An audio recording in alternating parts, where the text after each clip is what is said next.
All right, hi everyone. Good evening. Yeah, hi Aditya. Evening Pratmesh. Evening Tanmay. Hi Rudra. Hi Shubham.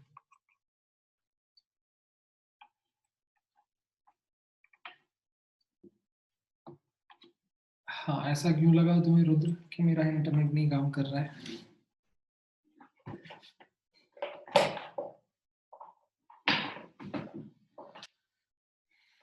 Last class के notes मैंने share कर तो दिए, नहीं करे थे क्या?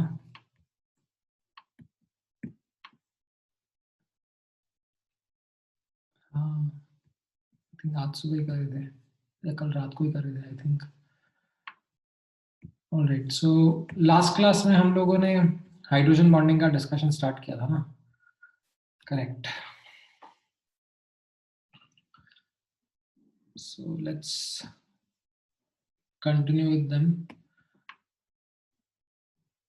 ठीक है, आज hydrogen bonding and van der Waals force complete करके मैं आप लोगों को होमवर्क दूंगा, जो कि रेजोनेंस वाले पार्ट का होमवर्क भी ऑल्सो इंक्लूडेड रहेगा उसमें.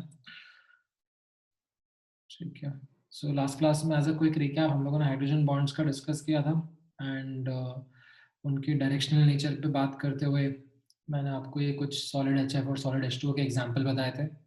लाइक इनमें एक पैटर्न ऑफ अरेंजमेंट फॉर्म रहता है because of these hydrogen bonds which showcases their directional nature. ऐसा नहीं है कि randomly delta positive H और delta negative O attractor है. It is between the lone pair and the delta positive H that this hydrogen bond formation occurs. And इसमें मैंने आपको HCl का example लेते हुए भी बताया था that HCl के बीच में we don't consider it to be hydrogen bonding because again यहाँ पर we say that hydrogen fluorine oxygen nitrogen के साथ में बॉन्डेड है, तभी हम लोग हाइड्रोजन बॉन्डिंग के एग्जांपल ले रहे हैं. एंड उसमें what we are doing is we are saying that hydrogen अगर क्लोरीन के साथ में बॉन्डेड है तो पार्शियल पॉजिटिव चार्ज भले ही उसके ऊपर अच्छा खासा है, बट देन क्लोरीन का लोन पेयर जो रहेगा that is not something which will B you can say concentrated in size so as to form hydrogen bonds with the delta positive H. We see that the chlorine ka lone pair is distributed over a larger region, right? And to say the directional nature doesn't come in, right? यहाँ तक हम लोगों ने last class में discuss किया था. And then ये भी एक कुछ सेट ऑफ एग्जांपल्स थे जो मैं लास्ट क्लास में एक्सप्लेन नहीं कर पाया था, बट यहाँ पर भी ये 3 केस मैंने आपके सामने ड्रॉ किए थे जिसमें we had talked about hydrogen bonding होगा कि नहीं होगा. So this was one example.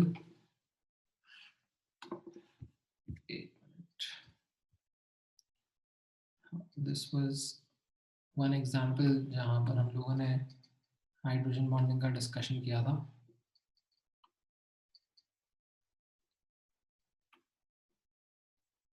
ये एक एग्जाम्पल है जहाँ पे हाइड्रोजन बॉन्डिंग होगा. लेट्स से ये CHO यहाँ पे प्रेजेंट है एंड ये OH ऑर्थो पोजीशन पे प्रेजेंट है, तो यहाँ पर हाइड्रोजन बॉन्ड फॉर्म हो रहा है.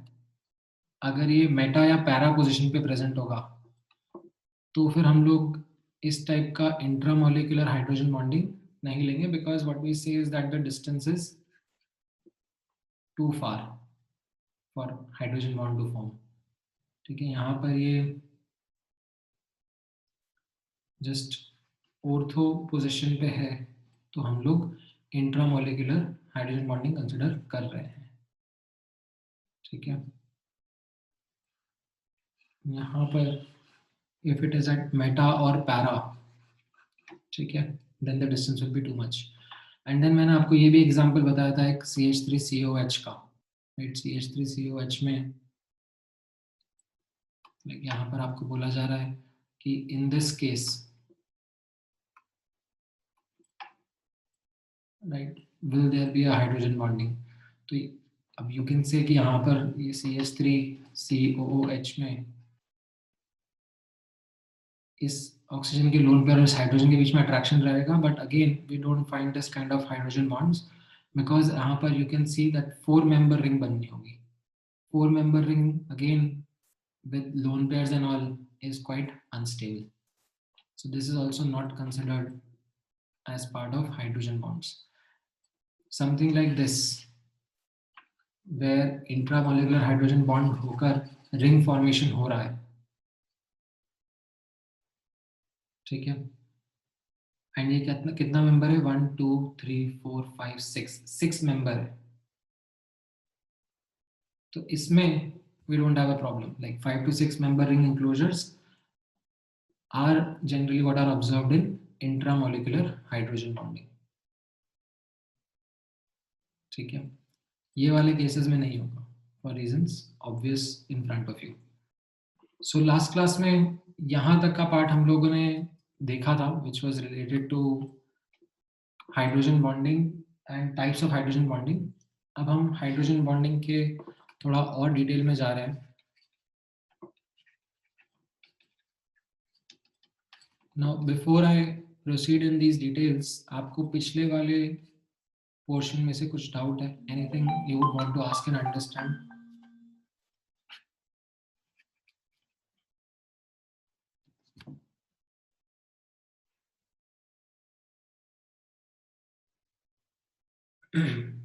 Cl is donor, NFOR acceptor, then will it form hydrogen bond? वैसे रहेगा पूर्ण, आगे एग्जाम्पल आएगा ऐसा, ठीक है, बट नॉट अभी के लिए. यू विल कम अक्रॉस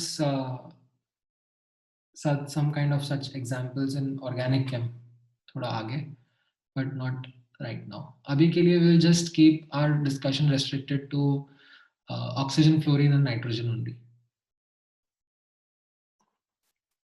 ठीक है.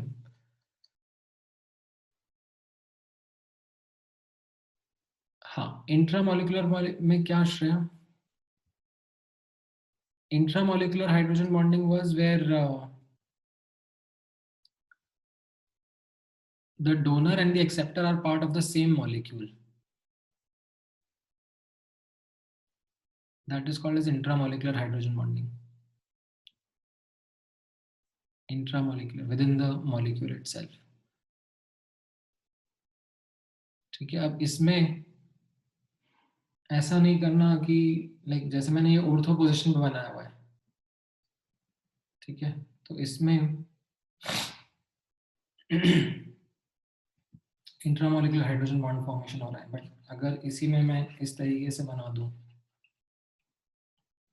ये मान लो पैरा पोजीशन पर है या मेटा पोजीशन पर है, तो this is not something the case. इतना डिस्टेंस होगा ही नहीं चलेगा. This is not something which will be considered as a case of intramolecular hydrogen bonding. ठीक है. ये कंपाउंड इंटरमोलिकुलर शो करेगा, right? It can combine with other molecules and form hydrogen bonds with them, but not within itself. ठीक है. All right. थोड़ा सा और आगे जाएंगे, अभी हम लोग देखेंगे ऐसे एग्जांपल्स और आएंगे सामने हमारे.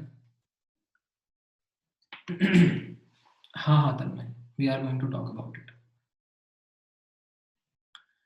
So यहाँ पर नोटिस करना, let's start our discussion today with comparing the strength of hydrogen bonds.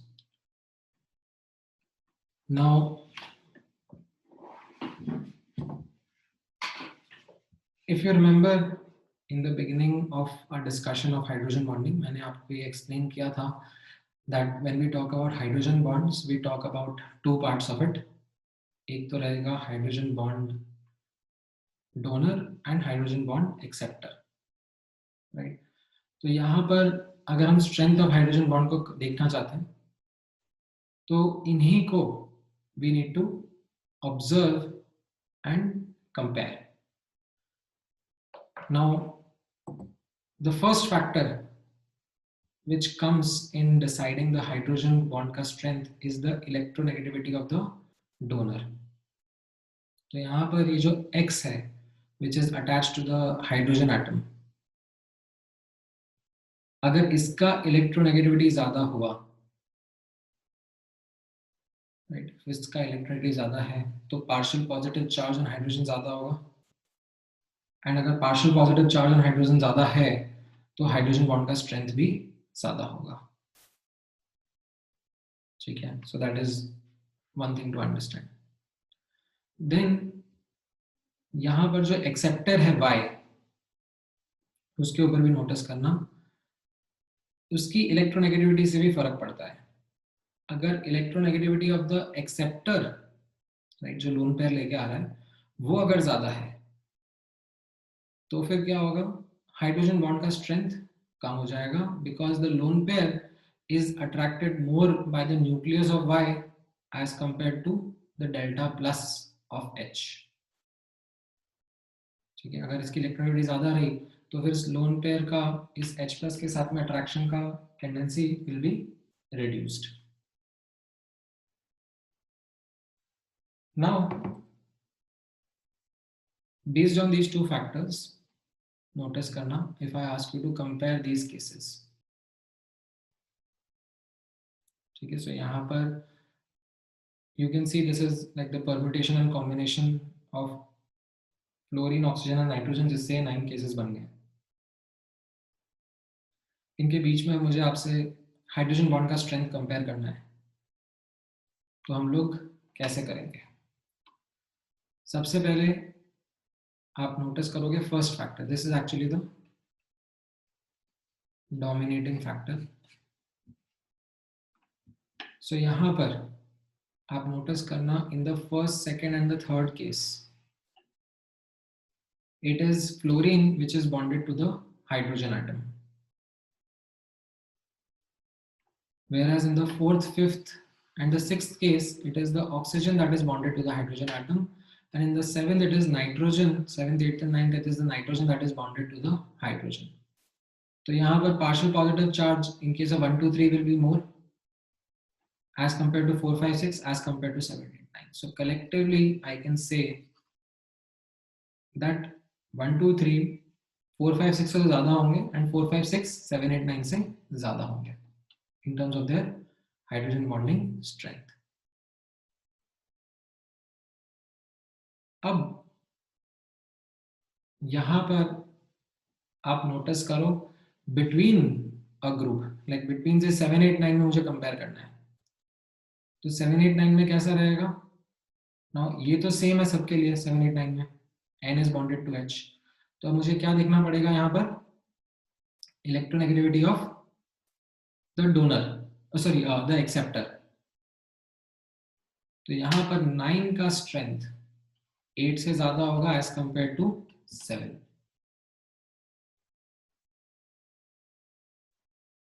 Right? तो इन केस में क्या हो गया, क्योंकि NH तो सब में सेम है इन 7 8 9 में, इलेक्ट्रोनेगेटिविटी ऑफ N कम हुआ तो उसका बॉन्ड का स्ट्रेंथ ज्यादा हो गया एज कंपेयर टू अगर यहाँ पर ऑक्सीजन होता है फ्लोरीन होता तो। ठीक है, सिमिलरली, राइट, अगर अब मुझे यहाँ पर भी जाना है, ठीक है, 4 5 6 में, तो मेरा कंपैरिजन कैसा रहेगा? Between 4 5 and 6, 6 will be more than 5, will be more than 4, right? And between 1 2 3, ठीक है, मेरा आंसर कैसा रहेगा यहाँ पे नोटिस करना, 1 2 3 में इट शुड हैव बीन 3 2 1, ठीक है, बट 1 का थोड़ा सा एक्सेप्शन रहेगा, it should have been 3 greater than 2 greater than 1, but 1 is kind of an exceptional case, it will be exceptionally strong. To give you a idea in terms of the bond energies, like जो hydrogen bonds की energy रहेंगी, तो यहाँ पर आप notice करो that ये जो 6th वाला केस है, OH एंड N के बीच में हाइड्रोजन बॉन्ड बन रहा है, they are like 20 30 kilo joules, 10 8, ऐसे 13 8 किलो जूल्स, इन सब के अराउंड है, 10 to 20 30 किलो जूल्स पर मोल है। ठीक है, तो मैंने आपको स्टार्टिंग में बताया था that covalent bonds are weaker, sorry hydrogen bonds are weaker as compare to covalent bonds. तो यू कैन सी इनका बॉन्ड एनर्जी बहुत कम है।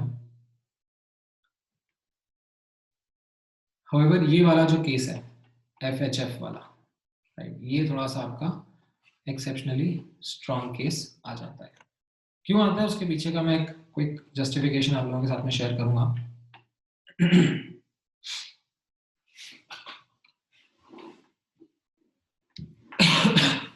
सो यहाँ पर ये एक्सेप्शन आपको ध्यान में रखना है। तो अब नोटिस करना किस तरीके से इसके पीछे का जस्टिफिकेशन लगाया जाता है। यहाँ पर इन सॉलिड HF और the bifluoride ion formed by HF2 minus, ठीक है, इसको बाइफ्लोराइड आयन कहते हैं यहाँ पर HF2 minus.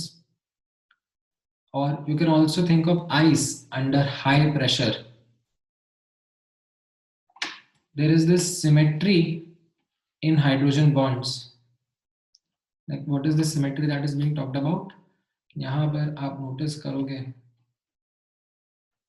the symmetry that is being talked about is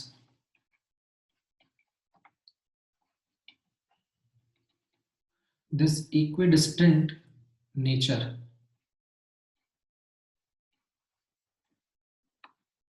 यहाँ पर ये जो हाइड्रोजन है, this proton is exactly in between two identical atoms. ठीक है, in general कैसा रहता है? In general यहाँ पर आप notice करना,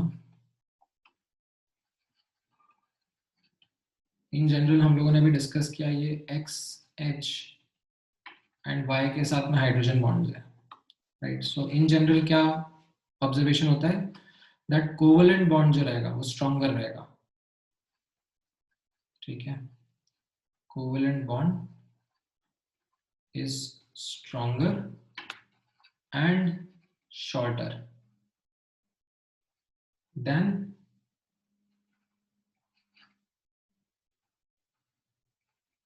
hydrogen bond,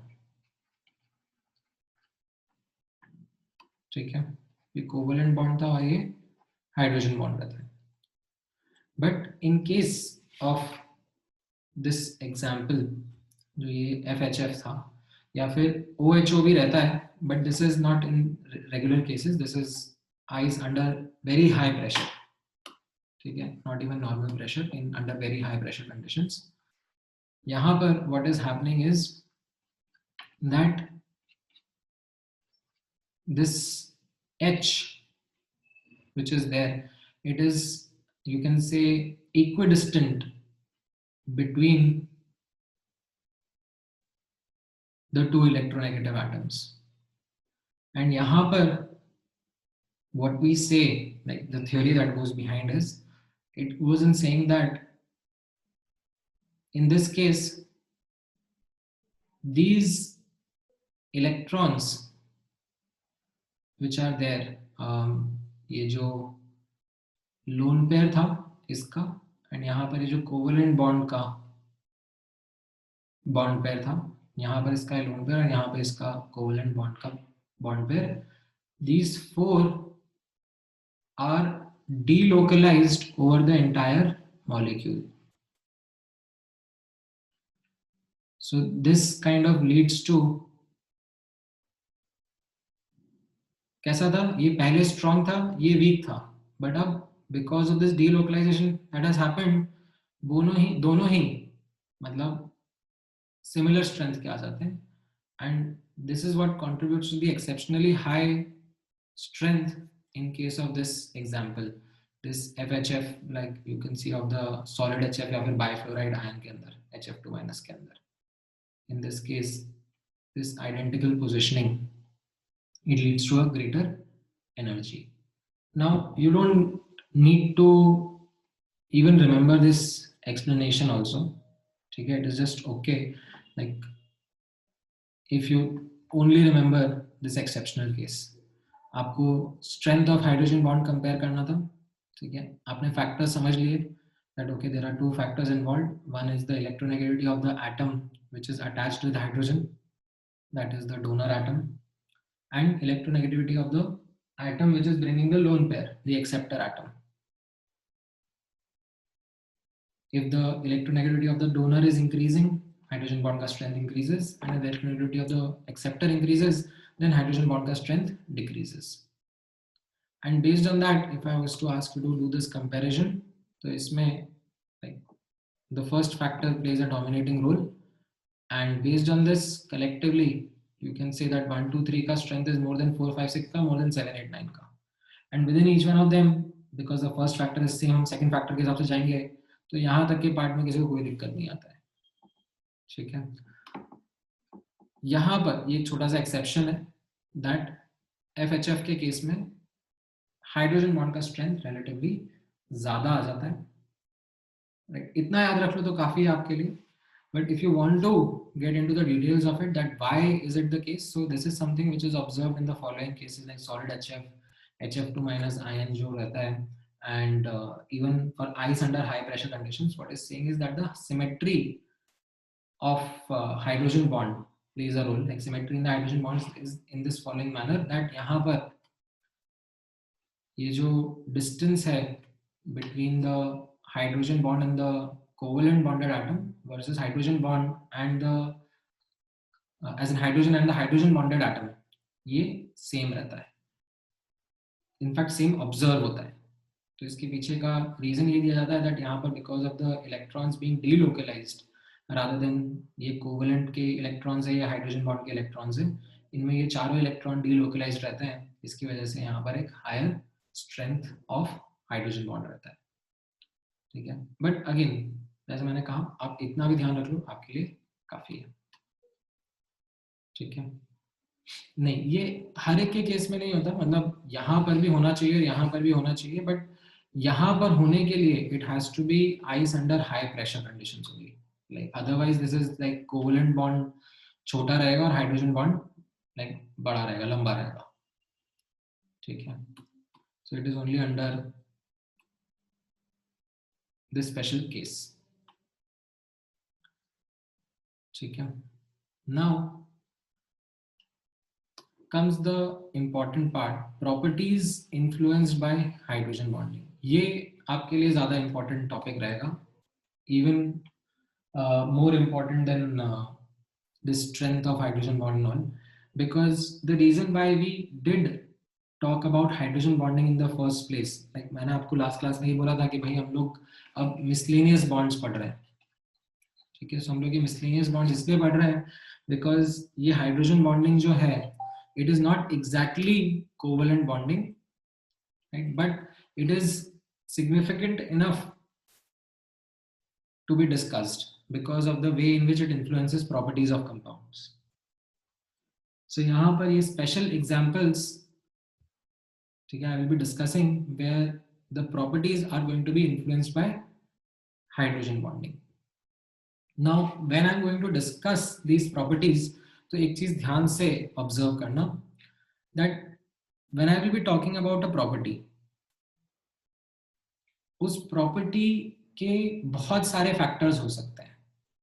for example say a property called as boiling point, right? So boiling point of different substances are different.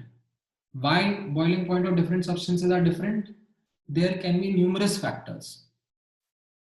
उसके लिए पहले हमें बॉइलिंग पॉइंट समझना पड़ेगा, उसके लिए हमें लाइक सब्सटेंस और उसके एटम्स मॉलिक्यूल्स के बीच में अट्रैक्टिव फोर्सेस समझने पड़ेंगे, and then like we will break down our understanding and talk about the factors which affect boiling point.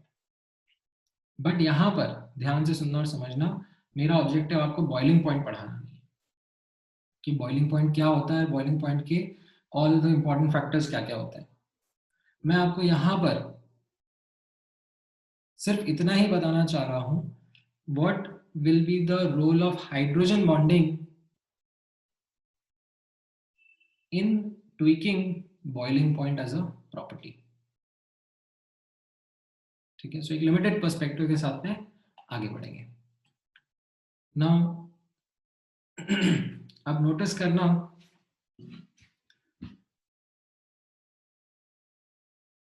In general जब हम कोवेलेंट कंपाउंड्स में बॉइलिंग पॉइंट के बारे में बात करते हैं तो एक थंब रूल किस तरीके से रहता है, जैसे जैसे मॉलिक्यूलर वेट बढ़ता है बॉइलिंग पॉइंट बढ़ता है. For example, like if you talk about hydrocarbons, CH4, C2H6, right, methane, ethane, propane, butane, इस तरीके से आप बात कर रहे हो. तो ये जो लोअर मॉलिक्यूलर वेट वाले हाइड्रोकार्बन्स होते हैं, ये कैसे एग्जिस्ट करते हैं, गैशियस फॉर्म में एग्जिस्ट करते हैं under our normal room temperature pressure conditions.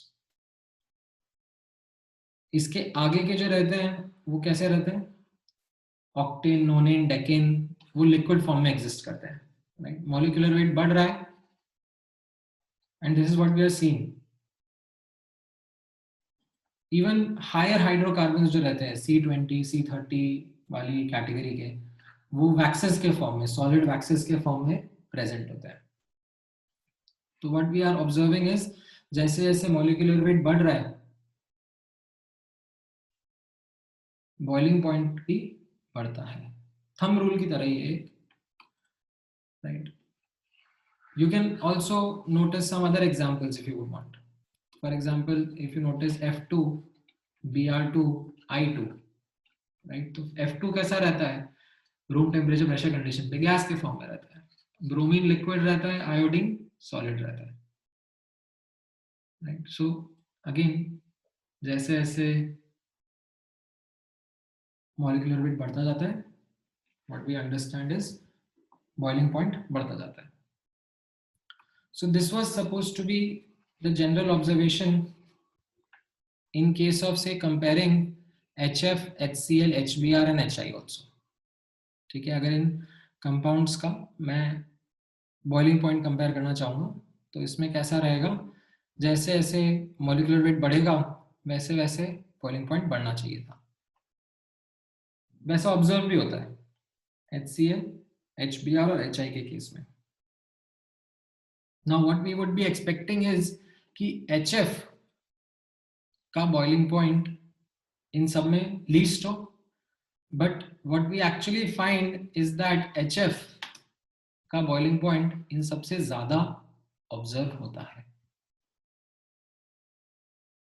Now why that is found, the reason comes is because of intermolecular hydrogen bonding. यहां पर आप नोटिस करोगे that HCl, HBr and HI में, ठीक है, have dipole-dipole attraction between molecules. But HF has what kind of interaction between molecules? HF has hydrogen bonding between molecules. Now, because hydrogen bonding जो है वो जो ये डाइपोल डाइपोल इंटरेक्शंस होते हैं, डाइपोल डाइपोल याद है आप लोगों को, वर्ड मैंने ऊपर भी पहले बताया था कि ये HCl का एक मॉलिक्यूल है, पार्शियल पॉजिटिव पार्शियल नेगेटिव. वैसे ही दूसरा मॉलिक्यूल भी रहेगा पार्शियल पॉजिटिव पार्शियल नेगेटिव. तो इनके बीच में जो ये इंटरेक्टिव या अट्रैक्टिव फोर्स है उसको हम लोग क्या बोल रहे हैं, डाइपोल डाइपोल इंटरेक्शन. ठीक है, dipole dipole attraction is weaker as compare to hydrogen bonds. So ये hydrogen bonds is playing an important role here, as we can see, and it is increasing the boiling point over here. This is something which is observed in case of say a next set of example also. When you talk about H2O, H2S, H2Se, H2Te, ये सब oxygen, sulphur, selenium, tellurium, ये सब क्या है, एक ही group के element है. Right, इसमें भी अब जैसे जैसे मॉलिक्यूलर वेट बढ़ता है वैसे वैसे बॉइलिंग पॉइंट बढ़ना चाहिए था, वैसे ही ऑब्जर्वेशन आना चाहिए था और आता भी है between H2S, H2Se, H2Te. ठीक है, इन सब केसेस में, बिकॉज यहां पर हाइड्रोजन बॉन्डिंग नहीं हो रही है. यहां पर क्या हो रहा है, यही वंडरवॉल्फ डाइपोल डाइपोल फोर्सेस एक्ट कर रहे हैं, राइट, बिटवीन द मॉलिक्यूल्स. ठीक है, बिटवीन द मॉलिक्यूल्स, ध्यान से सुनना. विद इन अ मॉलिक्यूल तो कोवेलेंट बॉन्ड है, बट मैं विद इन अ मॉलिक्यूल की बात नहीं कर रहा हूँ ना. यहाँ पर बॉइलिंग पॉइंट की बात हो रही है तो हमें बिटवीन मॉलिक्यूल्स के इंटरेक्शन के बारे में बात करनी है. तो बिटवीन मॉलिक्यूल्स यहाँ पर डाइपोल डाइपोल इंटरेक्शन हो रहा है, ठीक है। बट H2O के केस में again because hydrogen bonding is happening, तो मॉलिक्यूल मॉलिक्यूल के बीच में स्ट्रॉन्गर फोर्स ऑफ अट्रैक्शन है, जिसकी वजह से उसका बॉइलिंग पॉइंट बढ़ जाता है। Even in case of ammonia, right, ये NH3, PH3, ASH3, NH3, SbH3, right, इनके केसेस में कैसा होना चाहिए था, अगेन मॉलिक्यूलर वेट बढ़ता है, बॉइलिंग पॉइंट बढ़ना चाहिए था, वैसा हो भी रहा है। PH3, ASH3, SbH3 इन सब के केस में लाइक बॉइलिंग पॉइंट बढ़ रहा है, बट NH3 का boiling point isn't the least, it in fact is higher. कितना हायर? इतना कि ये PH3 और ASH3 से ज्यादा हो गया, मे बी SbH3 से ज्यादा नहीं हो पाया। हो सकता है यहाँ पर जो हाइड्रोजन बॉन्ड्स हैं वो इतने स्ट्रॉन्ग नहीं है that they are able to even overcome the attractive forces in SbH3, but still strong enough to show a disruption in the trend. So यहाँ पर notice करना, due to intermolecular hydrogen bonding in these cases HF, H2 and NH3, the boiling point is much higher than what is expected. Right? In fact, आप इन सब में notice करोगे in all these cases, right? ये जो HF and H2O हैं, these are the ones which are found to be liquid under room conditions. बाकी सब gas ही रहते हैं. And the reason for this situation is the strong or relatively strong, I should say, hydrogen bonds present between their molecules. Now, do you think what kind of trend would be there if I do this comparison between CH4, SiH4, GeH4, carbon, silicon, germanium, SnH4, कैसा रहेगा?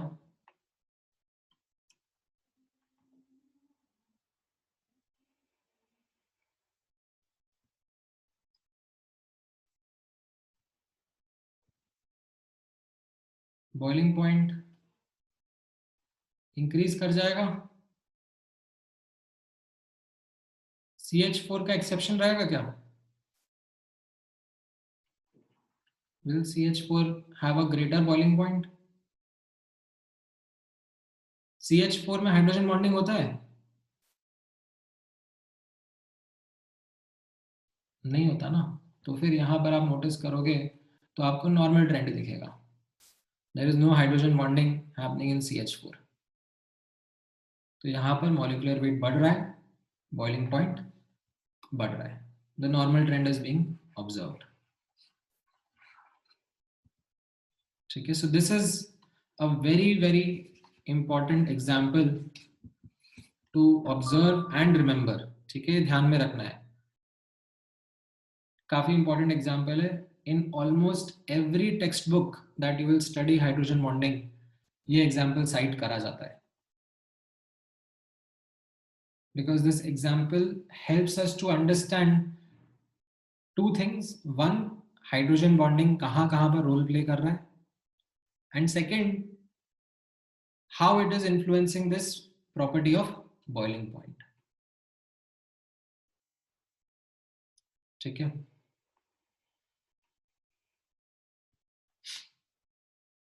all right. Now another property, ये तो कौन सी property थी? Boiling point की. ठीक है, this was boiling point as a property. There are other properties also which get influenced by hydrogen bonds. So notice करना next property. अच्छा, in fact चलो boiling point के थोड़े बहुत और examples भी देख लेते हैं. इसमें दो examples और हैं. Let me kind of draw them for you beforehand.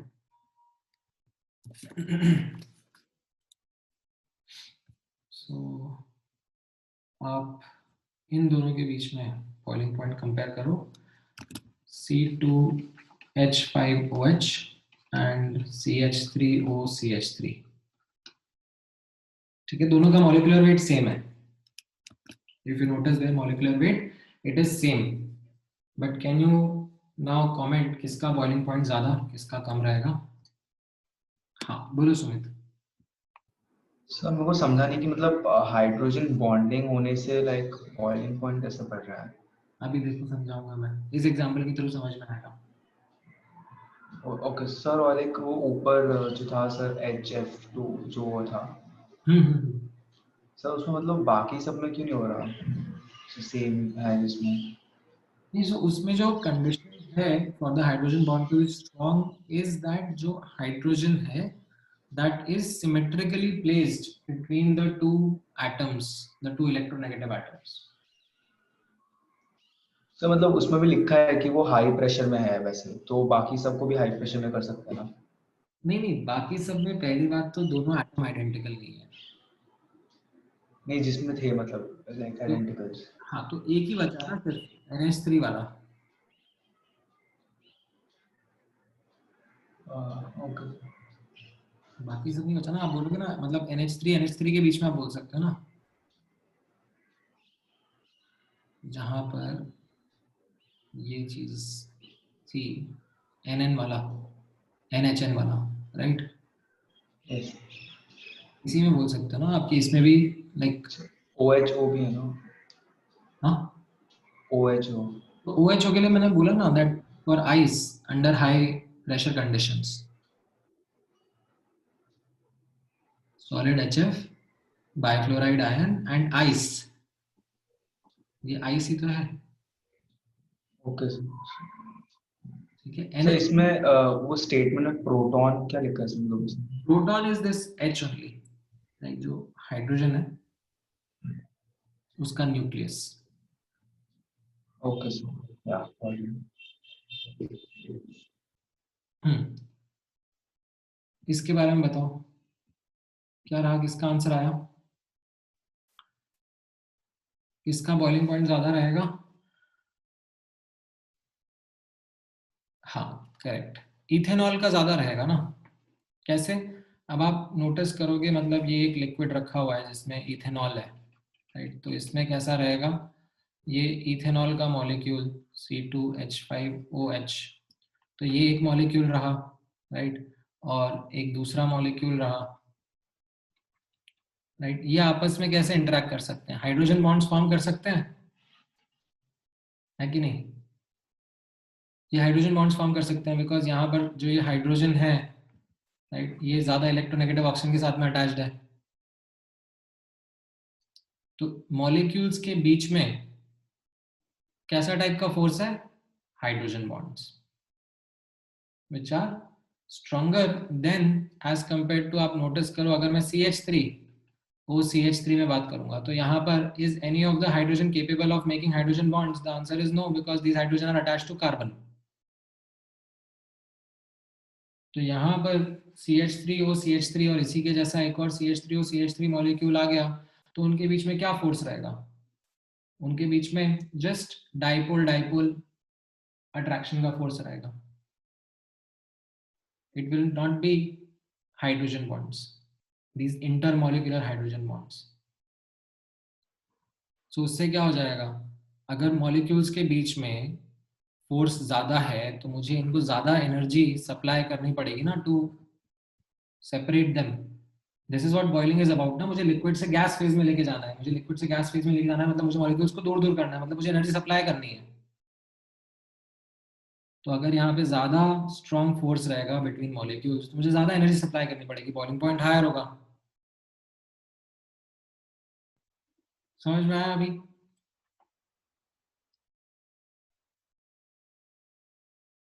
तो यहाँ पर what we are seeing is that because of intermolecular hydrogen bonding, molecular weight तो similar ही होगा दोनों का केस में, right? तो because of intermolecular hydrogen bonding, C2H5 का boiling point ज्यादा होगा as compared to CH3O CH3। ठीक है, अच्छा, चलो कंपेयर करके बताओ बिटवीन से CH3COOH एंड CH3OC2H5। ठीक है, अगेन दोनों का मॉलिक्यूलर वेट सेम ही है, बट किसका बॉइलिंग पॉइंट ज्यादा होगा?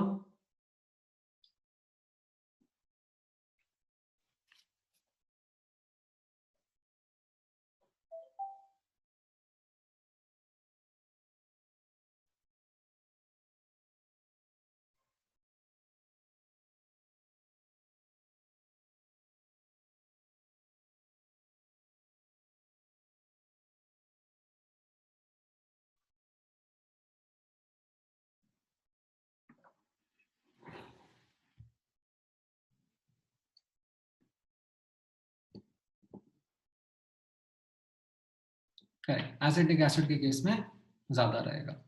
अगेन बिकॉज यहाँ पर ये जो हाइड्रोजन प्रेजेंट है, राइट, जैसे यहाँ पर भी था ये वाला hydrogen, this is capable of doing hydrogen bonds. Similarly यहाँ पर भी ये वाला जो हाइड्रोजन रहेगा, this will be capable of doing intermolecular hydrogen bonds, right. यहाँ पे जो भी हाइड्रोजन प्रेजेंट है वो सब कार्बन के साथ में अटैच्ड है, they are not capable of doing hydrogen bonds. ठीक है, ऑलराइट, चलो एक और सेट कंपेयर करते हैं, इसमें थोड़ा सा अलग थिंकिंग लगेगी। So you have these two isomers. Isomers है तो सेम मॉलिक्यूलर वेट ही होगा, है ना। इनके बीच में किसका बॉइलिंग पॉइंट ज्यादा, किसका बॉइलिंग पॉइंट कम होगा? एक ऑर्थो है, एक मेटा है।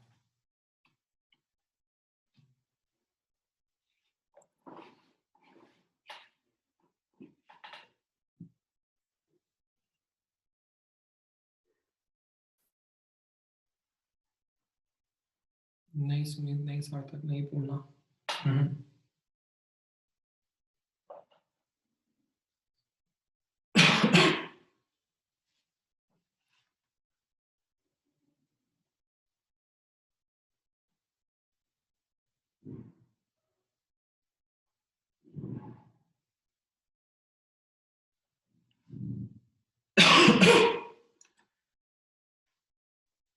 यहां पर the correct answer will be in this manner. Correct. ऐसा क्यों? अब आप यहाँ पे आंसर नोटिस करो, यहां पर इन द फर्स्ट एग्जाम्पल, ठीक है, which is the ortho one, यहां पर एक्चुअली इंट्रामोलिकुलर हाइड्रोजन बॉन्डिंग हो जाएगी, मतलब विद इन द मॉलिक्यूल ये हाइड्रोजन बॉन्ड फॉर्म कर लेगा। जबकि इन द मेटा फॉर्म, यहां पर आप नोटिस करोगे तो it is capable of forming intermolecular hydrogen bonds, like जो हाइड्रोजन रहेगा इसका, right, it can form intermolecular. अब इंटरमोलिकुलर हाइड्रोजन बॉन्डिंग करेगा तो ये इसके नेबर से ज्यादा अट्रैक्टेड रहेगा ना, जो नेबरिंग मॉलिक्यूल्स रहेंगे। तो अगेन मुझे यहाँ पर ज्यादा एनर्जी प्रोवाइड करनी पड़ेगी so as to separate the molecules from each other. यहाँ पर क्या हो गया, ये जो हाइड्रोजन था it was capable of forming hydrogen bonds, but इसने तो विद इन द मॉलिक्यूल ही हाइड्रोजन बॉन्ड फॉर्म कर लिया। तो जो दूसरे मॉलिक्यूल्स हैं उनके साथ में it is not interacting quite strongly because दूसरे molecules के साथ में it will be just showing dipole-dipole attraction।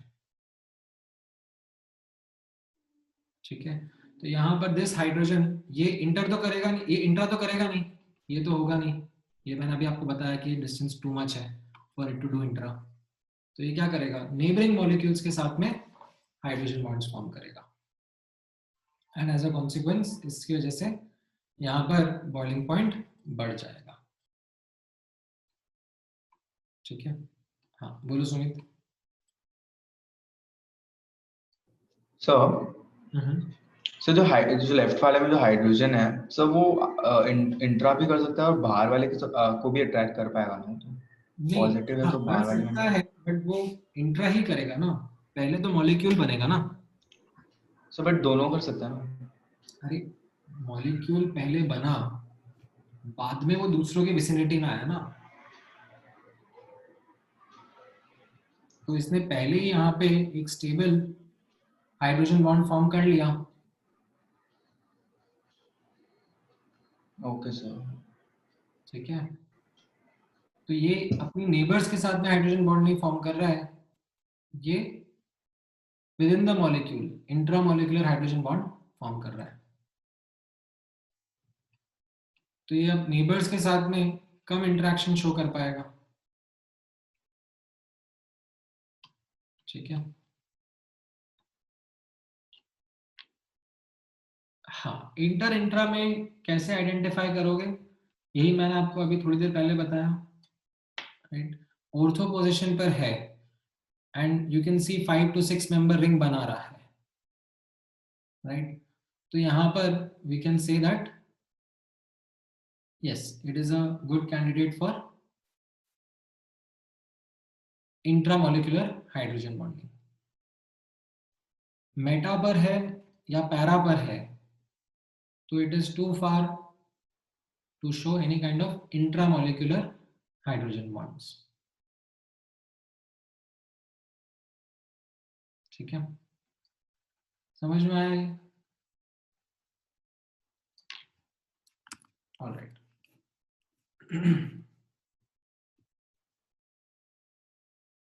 हाँ, पूछो ना क्या डाउट है इसमें हर्ष? What is it that you did not understand? I'll unmute you.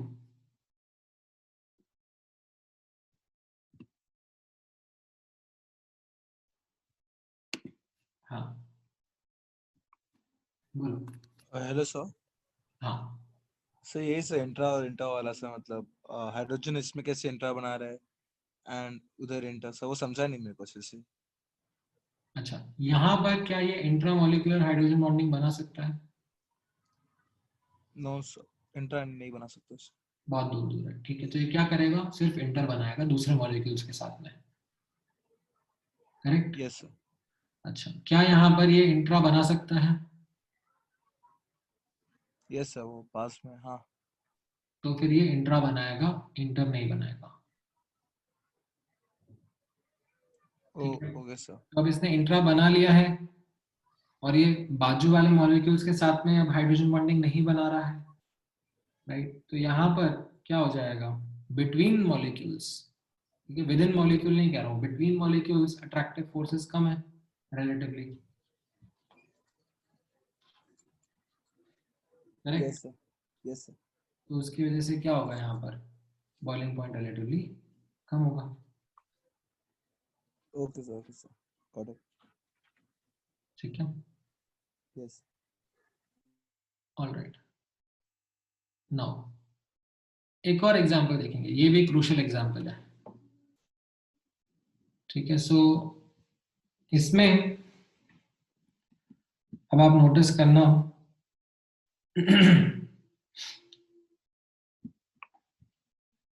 अगर कोई मॉलिक्यूल में इंट्रा और इंटर, ठीक है, लेट्स से अगर आपको डाउट अगेन एंड अगेन आ रहा है, अगर कोई मॉलिक्यूल में इंटर एंड इंट्रा, ठीक है, दोनों पॉसिबिलिटी है एक हाइड्रोजन के पास में, तो उसका इंट्रा ही बनाना. ठीक है, हाँ. Alright, now as a comparison again, an example, HF H2O and NH3 में आपको कंपैरिजन करना है बॉइलिंग पॉइंट का. अब इनका मॉलिक्यूलर वेट तो काइंड ऑफ सिमिलर सा ही है, right? 20, 18, 17, like very close to each other, so the molecular weight doesn't differ much. now इनके बीच में अब आप नोटिस करोगे सब में इंटरमॉलिक्यूलर हाइड्रोजन बॉन्डिंग हो रही है.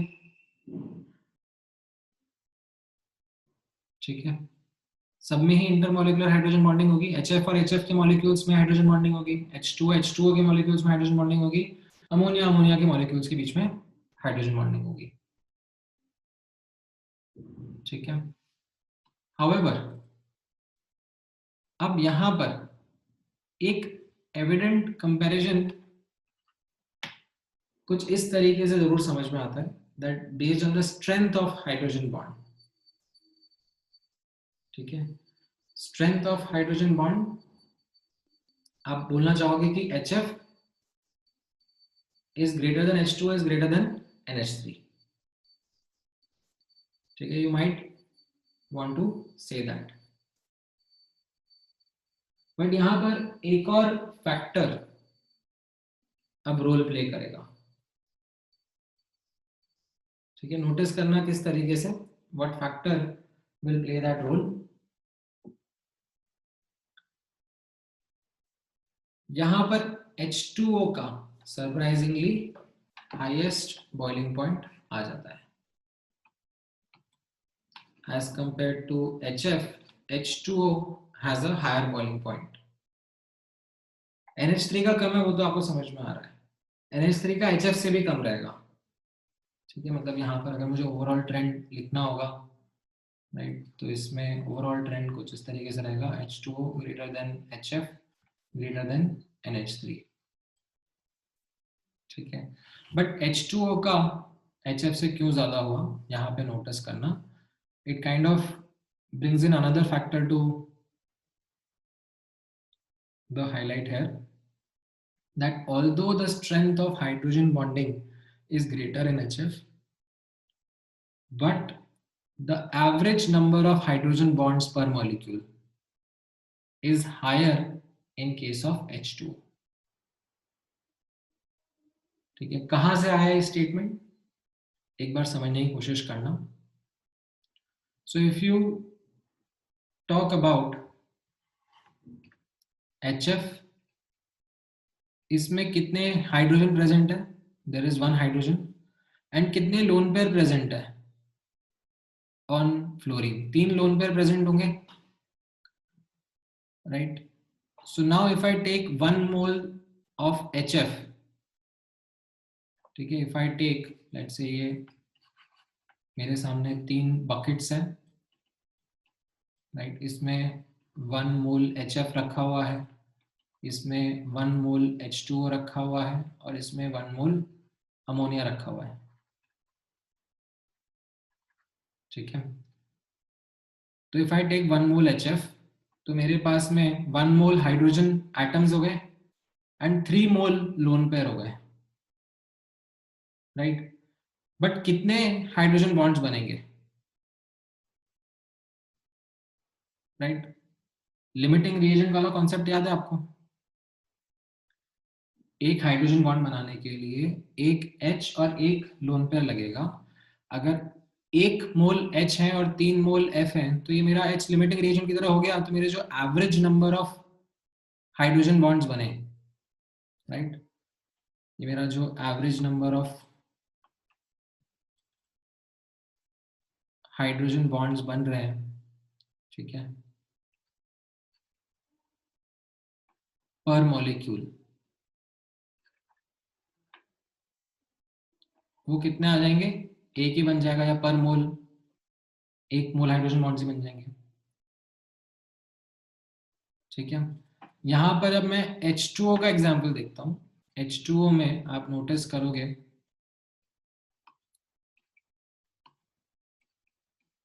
there are 2 hydrogen molecules and 2 lone pair, right?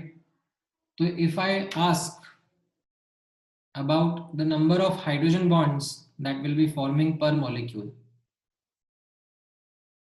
तो यहां पर again the simple answer comes is यहाँ पर there will be 2 hydrogen bonds per molecule, ठीक है। And this is something which you have seen in the structure also, जो मैंने last class में आपके सामने ड्रॉ किए थे, ठीक है। मैं इलैबोरेट करूंगा उसके ऊपर भी, दोबारा एक बार देखना।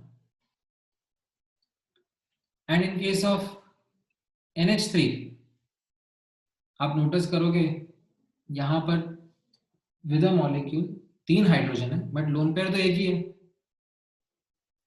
ठीक है। There are 3 hydrogen but there is only 1 lone pair. तो अगर मैं पूछूंगा कि यहाँ पर कितने हाइड्रोजन बॉन्ड्स बन सकते हैं, तो लिमिटिंग रिएजेंट तो मेरा इस केस में लोन पेयर ही रह गए, तो यहाँ पर क्या होगा, there will be an average of 1 hydrogen bond per molecule.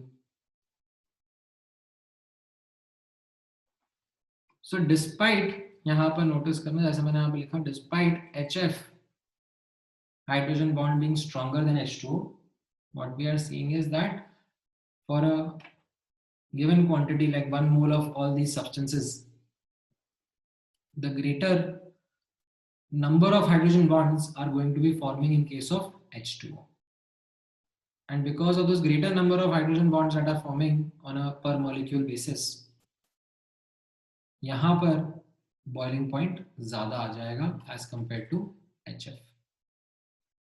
अब HF और NH3 में तो नंबर ऑफ हाइड्रोजन बॉन्ड्स बराबर ही आ रहे हैं, तो फिर यहाँ पे स्ट्रेंथ का फैक्टर प्ले कर जाएगा. Between HF and NH3 the number of hydrogen bonds are coming to be 1 only per molecule. तो फिर स्ट्रॉन्गर हाइड्रोजन बॉन्ड कहाँ पर थे? HF में, तो उसका बॉइलिंग पॉइंट NH3 से ज्यादा रहेगा. ठीक है, यहां पर समझ में आया. NH3 के केस में तीन हाइड्रोजन है एक मॉलिक्यूल के पास में, राइट, बट लोन पेयर तो एक ही है नाइट्रोजन के पास में. सो इफ यू हैव खूब सारे अमोनिया के molecules, right, and if I ask you that कितनी हाइड्रोजन बॉन्ड्स बन सकते हैं, तो आपका आंसर क्या रहेगा? What is the possibility? 1 पर molecule that can be forming. समझ में आया अभी? So this is also an important example to remember. ठीक है, ये H2O का स्ट्रक्चर वो अपन ने लास्ट टाइम ड्रॉ करा था. तो यहाँ पर आप नोटिस कर रहे हो कि एक मॉलिक्यूल के पास में कितने हाइड्रोजन बॉन्ड्स आ रहे हैं? How many hydrogen bonds is one molecule forming?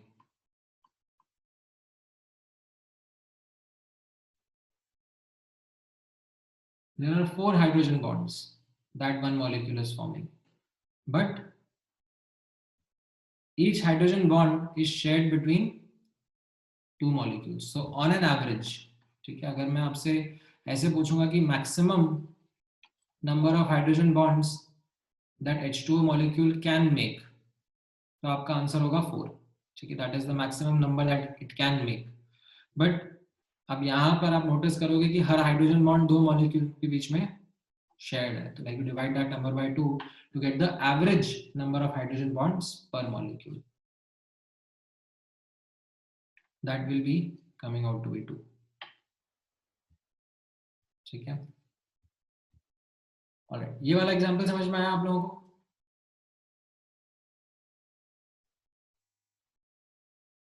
Limiting reagent का कॉन्सेप्ट नहीं आना क्या तुम्हें? मोल कॉन्सेप्ट, लिमिटिंग रिएजेंट का कॉन्सेप्ट पढ़ा था ना आपने यार? मतलब अब मैं कैसे बताऊं, और सिंप्लीफाई कर लो. मतलब इसको आप इस तरीके से समझ लो कि लाइक पेयर बनाने हैं. ठीक है, अब यहाँ पर एक ही लड़का है, नहीं इनफैक्ट ये तो चलो ज्यादा अच्छी कंडीशन होगी. एक ही लड़का है और 3 लड़कियां हैं. यार मेरी ड्राइंग बहुत ही बेकार है, बट तुम समझ गए ना मैं क्या कहना चाह रहा हूँ?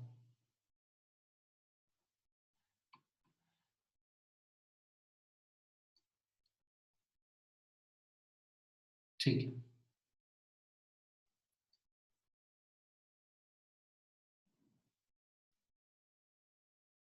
हाँ, यहाँ पर ये डायग्राम में आप देखो ना, एक हाइड्रोजन मॉलिक्यूल के अराउंड कितने हाइड्रोजन बॉन्ड्स फॉर्म, एक H2 मॉलिक्यूल के अराउंड कितने हाइड्रोजन बॉन्ड्स फॉर्म हो रहे हैं?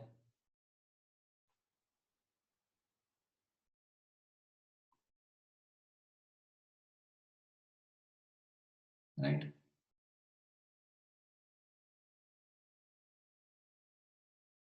तो यहाँ पर 4 हाइड्रोजन बॉन्ड्स फॉर्म हो रहे हैं. बट ये कैसा हो गया? आइसोलेशन में अगर मैं देख रहा हूँ, if I ask you that, if I look at the entire molecule, मान लो इसमें Na मॉलिक्यूल्स हैं, तो मैं number of hydrogen bonds Na×4 बोलूंगा तो ये गलत हो जाएगा ना? क्यों? क्योंकि 2 मॉलिक्यूल्स के बीच में तो हाइड्रोजन बॉन्ड शेयर हो रहा है ना.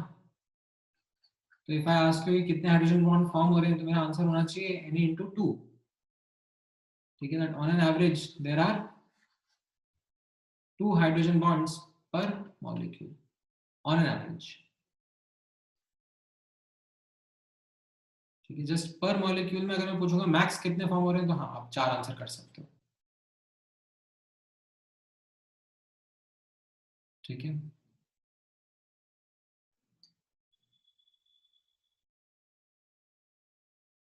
Alright. Now next property observe करना, ये तो हम लोगों ने बॉइलिंग पॉइंट का डिस्कशन करा. ठीक है, ये हमारा बॉइलिंग पॉइंट का डिस्कशन था।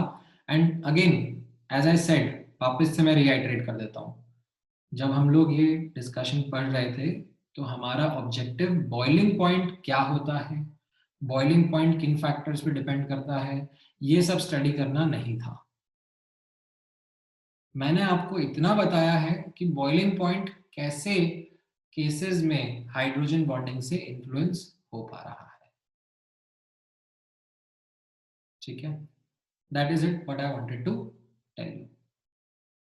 So with these set of examples that I presented, I just took those example जहां पर मॉलिक्यूलर वेट सिमिलर सा है, क्योंकि जो बॉइलिंग का थंब रूल रहता है वो क्या कहता है कि मॉलिक्यूलर वेट अगर ज्यादा होता है तो बॉइलिंग पॉइंट ज्यादा होता है। तो मैंने ये ऐसे ही एग्जांपल्स यहाँ पे कंपेयर करे हैं जिनमें मॉलिक्यूलर वेट काफी सिमिलर ही है। तो एटलीस्ट जो सबसे की फैक्टर रहता है बॉइलिंग पॉइंट का वो सिमिलर है। तो जो डिफरेंस आ रहा है बॉइलिंग पॉइंट में वो किसकी वजह से डिसाइड हो रहा है, यहाँ पर आपने नोटिस करा हाइड्रोजन बॉन्डिंग की वजह से। तो we understood how the role of hydrogen bonding is in influencing boiling point. ठीक है, या फिर मैंने ये वाला एग्जांपल लिया था, इसमें जरूर मतलब like general trend as per molecular weight increase boiling point increase हो रहा है, एंड एक्सेप्शनली ज्यादा मॉलिक्यूलर वेट ज्यादा बॉइलिंग पॉइंट आ गया HF का, H2O का, NH3 का, because of intermolecular hydrogen bonding. इसी तरीके से अब हम एक और प्रॉपर्टी डिस्कस कर रहे हैं which is called as solubility. अब सॉल्युबिलिटी अपने आप में एक कॉम्प्लिकेटेड सी प्रॉपर्टी है। सॉल्युबिलिटी किन किन फैक्टर्स पर डिपेंड करती है, बहुत सारे फैक्टर्स होते हैं। ठीक है, there are many factors on which solubility depends. कौन से सब्सटेंस के अंदर डिसॉल्व होगा, कितना होगा, कम होगा, ज्यादा होगा, क्यों होगा, बहुत सारी चीजें। बट एक थंब रूल क्या है सॉल्युबिलिटी का, like dissolves like, that's a common thumb rule. What do you mean by like dissolve like? So we understand that जो polar solute होते हैं वो generally polar solvent में अच्छे से mix हो जाते हैं, right? And non-polar में अच्छे से mix हो जाते हैं। ठीक है, polar for example something like say ethanol। ठीक है, ये water में दोनों ही polar है, अच्छे से mix हो जाएंगे। बट लेट्स से अगर मैं इथेनॉल को बेंजीन में या वाटर को बेंजीन में मिक्स करूंगा तो वो मिक्स नहीं होते, अच्छे से मिक्स नहीं होते हैं, क्योंकि वाटर पोलर है और बेंजीन नॉन पोलर है। ठीक है, नॉन पोलर आपस में मिल जाते हैं अच्छे से। लाइक फॉर एग्जांपल जैसे कार्बन डाइसल्फाइड है एंड इसको मैं बेंजीन में मिलाऊंगा तो बहुत अच्छे से मिक्स हो जाएंगे, डिसॉल्व हो जाते हैं। क्यों हो जाते हैं ये हम बाद में देखेंगे, दिस इज थर्मोडायनामिक्स, ये हम लोग बात करेंगे। मैं एक बार वापस से जब second law of thermodynamics discuss करूंगा तब मैं आपको बताऊंगा। ठीक है, अभी के लिए छोड़ दो। ठीक है, हाँ, ऑयल नॉन पोलर हो गया। टिपिकली जो ये ऑयल रहते हैं these are non polar in nature only, तो वो वाटर के साथ में मिक्स नहीं होता है। तो ये थंब रूल रहता है सॉल्युबिलिटी का। ठीक है, नाउ अब with this context in mind, ठीक है, यहां पर let me compare certain examples का solubility in water। ठीक है, so you have C2H5OH, you have CH3OCH3 and say CH4 या C2H6, right? ऐसा कुछ कंपैरिजन है, इनका solubility in water। ठीक है, कंपेयर सॉल्युबिलिटी इन वाटर कैसा रहेगा? एक गेस वर्क करो अपनी तरफ से।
ऑलराइट, सो इसमें कैसा आया? आप लोगों ने गेस वर्क करा।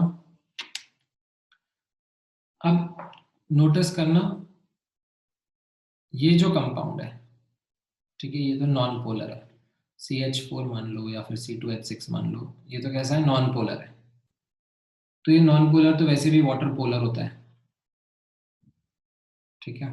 यहाँ पर जो मैं सॉल्युबिलिटी की बात कर रहा हूँ, ये सब वाटर के अंदर ही बात कर रहा हूँ। इनफैक्ट यहाँ पे मैंने ऊपर लिखा भी है कि solubility in polar solvents like water, ठीक है। तो इसमें आप नोटिस करोगे कि ये जो CH4 था, ये तो नॉन पोलर है, या C2H6 ले लो, नॉन पोलर है, तो इसकी सॉल्युबिलिटी बहुत कम रहेगी, ठीक है।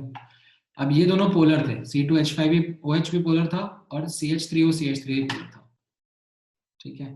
अब इन दोनों के बीच में आप अंतर नोटिस करना, यहाँ पे C2H5 का ये वाला हाइड्रोजन जो है, ये क्या कर सकता है? ये वाटर के साथ में हाइड्रोजन बॉन्ड्स बना सकता है, वाटर के मॉलिक्यूल्स के साथ में हाइड्रोजन बॉन्ड्स बना सकता है, and as a result it can mix better, it can show more interaction, it can dissolve better as compare to, यहाँ पर आप नोटिस करोगे CH3O CH3, तो यहाँ पर क्या हो रहा है?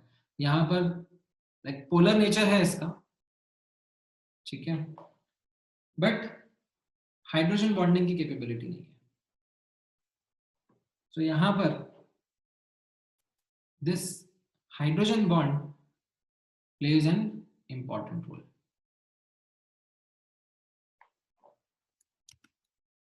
ठीक है। अच्छा, if I ask you to compare the solubility of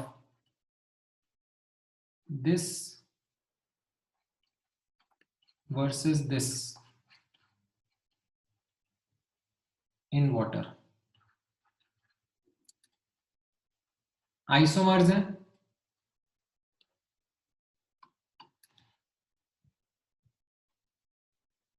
किसकी ज्यादा होगी, किसकी कम होगी?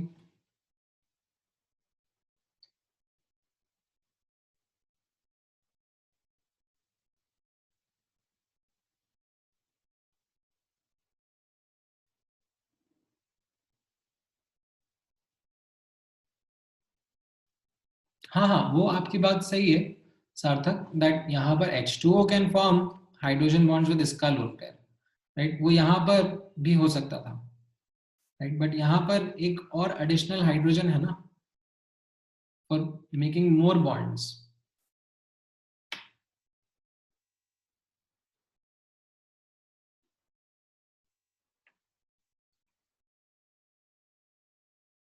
हाँ, यहाँ पर करेक्ट, इसकी सॉल्युबिलिटी ज्यादा रहेगी। क्यों? क्योंकि ये जो है अब अपना ये हाइड्रोजन यूज करके वाटर के साथ में ज्यादा इंटरेक्ट कर सकता है, इंटरमोलिकुलर हाइड्रोजन बॉन्ड्स बनाकर, whereas this will be forming intra, this hydrogen will be forming intramolecular hydrogen bond, तो ये वाटर के साथ में तो बस पोलर पोलर इंटरेक्शन ही शो करेगा, बट यहाँ पर इंटरमोलिकुलर हाइड्रोजन बॉन्डिंग से सॉल्युबिलिटी और बढ़ जाएगी, ठीक है। ये समझ में आया?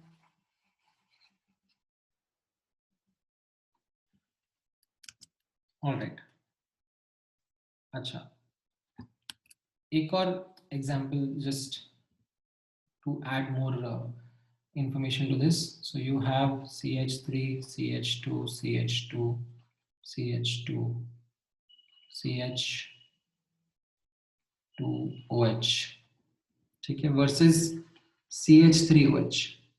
किसकी solubility ज्यादा रहेगी in water?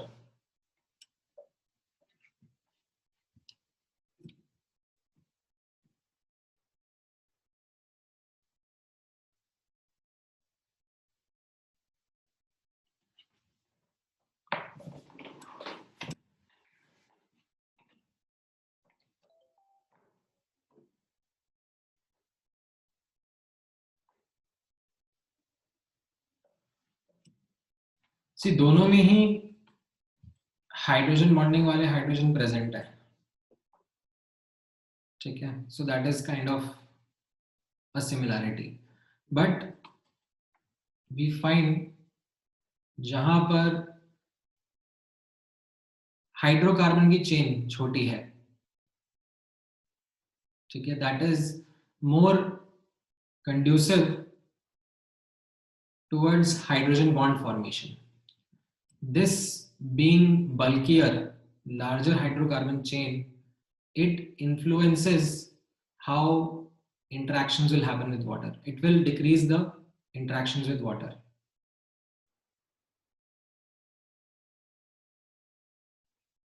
Because of the presence of this larger group,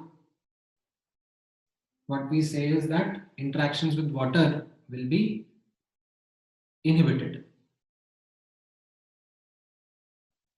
Solubility of CH3OH will come out to be more.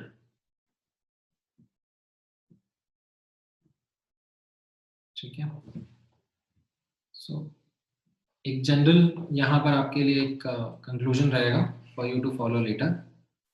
क्या कंक्लूजन रहेगा? Larger hydrocarbon chain, right? Lesser will be the solubility, lesser interaction with solvent, or you can say lesser will be the solubility.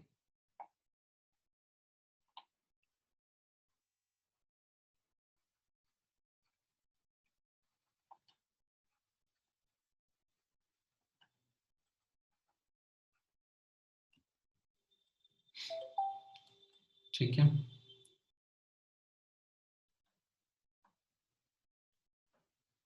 Alright, अच्छा एक और property अब notice कर लेना, viscosity की, ठीक है. विस्कोसिटी क्या होता है? It is related to the frictional force between layers of fluid molecule. Right, so आप लोगों ने जैसे सुना होगा honey is more viscous. Hydrophilic का मतलब होता है like attracting water, more attraction towards water. तो यहाँ पर ये जो हाइड्रोकार्बन चेन है is hydrophilic. अभी उल्टा लिखा इसने, idiot. Is hydrophobic. Is hydrophobic, मतलब इसको हाइड्रोकार्बन्स को जनरली लाइक वाटर पसंद नहीं होता, क्योंकि इनका नेचर कैसा होता है? These are non polar part, ठीक है, so they are not much fond of interaction with water, ठीक है. सो इवन इफ यहाँ पर अगर हाइड्रोजन बॉन्डिंग के लिए एक OH अवेलेबल था, बट ये नॉन पोलर वाला पार्ट अगर बड़ा है तो ये क्या करता है? इंटरैक्शंस को इनहिबिट करता है, and as a consequence hydrogen bonding कम होगी, सॉल्युबिलिटी भी कम हो जाएगी. The extent or the tendency to form hydrogen bond reduces because of this bulky non-polar group attached. ठीक है. Coming back to this third property which we are trying to study, viscosity. Right, so viscosity इस तरीके से यहाँ पर आप notice करो. What is meant by viscosity? Is this the frictional force between layers of fluid molecules, right. So आपके पास मान लो कोई फ्लूइड है, राइट, एंड आप उसको ऐसे पोर कर रहे हो, कितनी गंदी ड्राइंग है यार मेरी,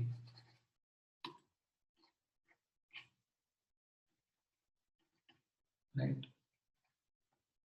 सो यू वुड नोटिस कि वाटर जो है वो फास्टर पोर हो जाता है, बट अगर यहाँ पर हनी रहेगा तो वो स्लोअर मैनर में पोर होगा। ऐसा क्यों? Because we say that honey is more viscous, right, because honey is more viscous,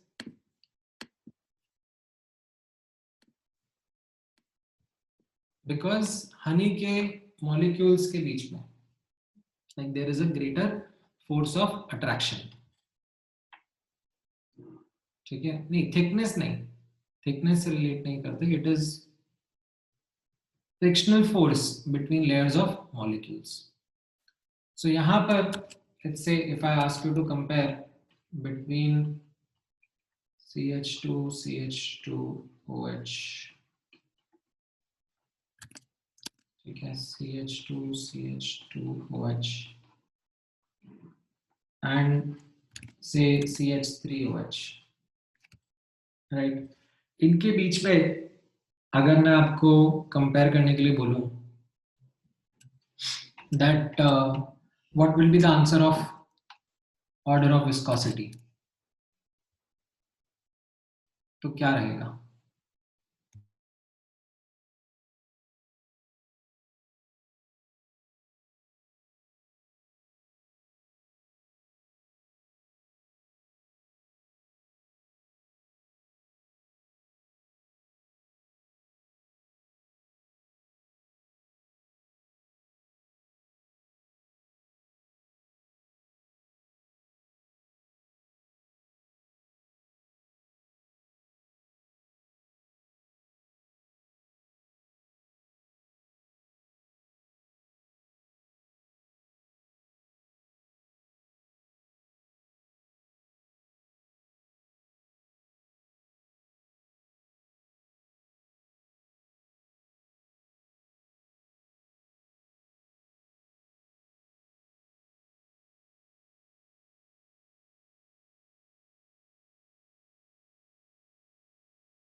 अब इस केस में क्या रहेगा आप नोटिस करोगे,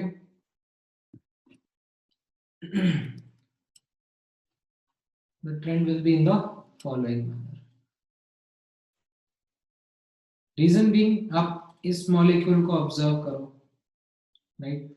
अब इसके जैसे ही और मॉलिक्यूल्स लाइक एक कंटेनर में पड़ा हुआ है और इसके जैसे ही और मॉलिक्यूल्स प्रेजेंट है, उनके बीच में लाइक हाइड्रोजन बॉन्ड्स काफी सारे बन सकते हैं, like you can see the extent of hydrogen bonding that can happen, versus in case of CH3OH यहाँ पे भी हाइड्रोजन बॉन्डिंग हो सकती है, ठीक है, but relative of this case, right, यहाँ पर hydrogen bonding will be as per the situation 1 or 2 hydrogen bonds per molecule would be there. यहाँ पर the possibility of hydrogen bonds is much more, the number of hydrogen bonds per molecule that can be forming.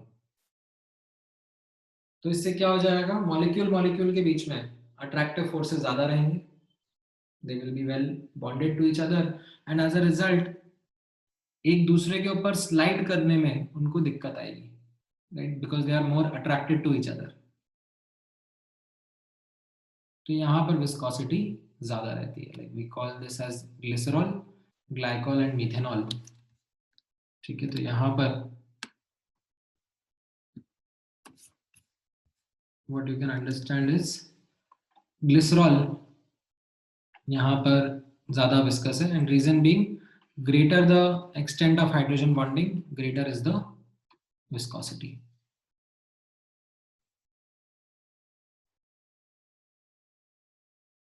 ठीक है, तो यहाँ पर ये hydrogen bonding is playing the dominant role. अच्छा, H2O और HF में भी आप नोटिस करोगे, ठीक है। तो अभी आपने थोड़े टाइम पहले ही बोला था, यहाँ पर जस्ट थोड़े टाइम पहले डिस्कस करा था average number of hydrogen bonds per molecule किसमें कितने आ रहे थे? यहाँ पर 2 आ रहे थे, यहाँ पर 1 आ रहा था, राइट? तो उसकी वजह से H2O की विस्कोसिटी HF से ज्यादा रहती है।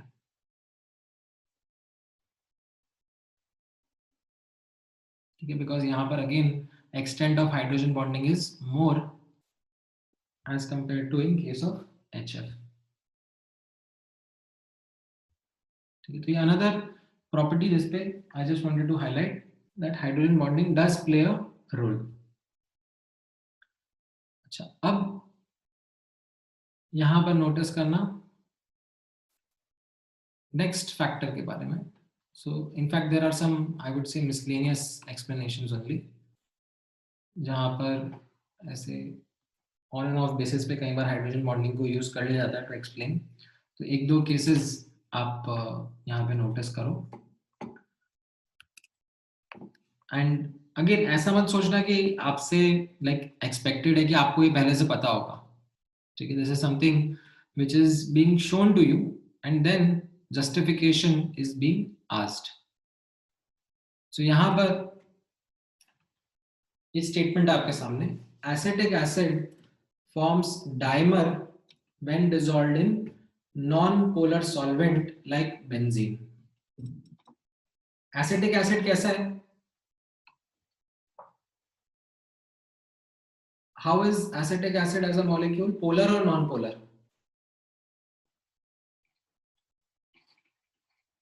Acetic acid is polar, right? Does acetic acid dissolve in water? The answer is yes. अच्छा solubility रहता है क्योंकि water भी polar ही है and like dissolves like. Now when I talk about acetic acid in benzene, ठीक है, acetic acid कैसा था? पोलर था, और बेंजीन तो नॉन पोलर रहता है। तो आपका एक्सपेक्टेशन कैसा होना चाहिए? आपका एक्सपेक्टेशन क्या रहना चाहिए कि अरे एसिटिक एसिड तो अच्छे से डिसॉल्व नहीं होना चाहिए बेंजीन के अंदर, क्योंकि एसिटिक एसिड पोलर है और बेंजीन नॉन पोलर है। तो you are going to be inclined to say that कि हाँ, मतलब सॉल्युबिलिटी कम होनी चाहिए। अगर ऐसा नहीं है कि बिल्कुल भी नहीं हो सकता है थोड़ा बहुत हो जाए, ठीक है, बट कम ही रहना चाहिए। But surprisingly it is observed that acetic acid can dissolve to a good extent in benzene. Now here the explanation again comes from hydrogen bonding. कैसे? आप यहाँ नोटिस करना, what happens is when you dissolve acetic acid in acetic acid tends to form these dimer molecules.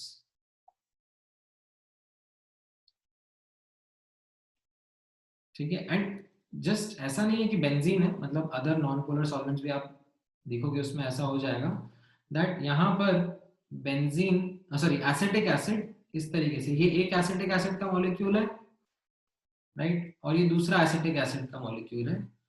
अब आप notice करो ये आपस में एक दूसरे से हाइड्रोजन बॉन्ड्स बनाकर डाइमर बना लेते हैं। तो ये क्या हो रहा है यहाँ पे, आप नोटिस करो कि पोलर पार्ट तो आपस में हाइड्रोजन बॉन्ड बना के इंटरेक्ट कर गया, एंड ये जो नॉन पोलर पार्ट रहा ये क्या करेगा, ये बेंजीन के साथ में इंटरेक्ट कर लेगा एंड ये मॉलिक्यूल्स डिसॉल्व हो जाएंगे। So again not something which I am saying कि आपको ये पता होगा, this is again I am highlighting a classic example where explanations are coming from hydrogen bondings. ठीक है, दोबारा समझ लेना। यहां पर जैसे मैंने आपको बताया एसिटिक एसिड कैसा है, पोलर कंपाउंड है। एसिटिक एसिड का अगर मैं मॉलिक्यूल देखूंगा तो ये जो पार्ट है एसिटिक एसिड का, एक्चुअली ये पोलर पार्ट है, राइट। ये जो पार्ट रहेगा ये काइंड ऑफ नॉन पोलर है, मतलब this is not something which is much attracting और much interacting with water molecules. But क्योंकि ये वाला पार्ट जो है ये वाटर मॉलिक्यूल्स के साथ में बढ़िया से इंटरेक्ट करता है, तो इसकी वजह से एसिटिक एसिड अच्छे से डिसॉल्व हो जाता है। बट बेंजीन में, right, we would on a fairly normal basis expect कि बेंजीन में एसिटिक एसिड या कोई भी नॉन पोलर सॉल्वेंट जो होंगे उनमें एसिटिक एसिड डिसॉल्व ना हो, but we do find significant solubility of acetic acid because it does this kind of an arrangement। जो पोलर को प्रॉब्लम थी वो सॉल्व हो गई, क्योंकि पोलर ने पोलर के साथ में ऐसे हाइड्रोजन बॉन्ड्स बना लिए, राइट। ये एक एसिटिक एसिड आया, उसके पोलर ने दूसरे एसिटिक एसिड के पोलर के साथ बोला कि भाई अपनी बनती है, let's make a hydrogen bond between us, बाकी सॉल्वेंट गया भाड़ में।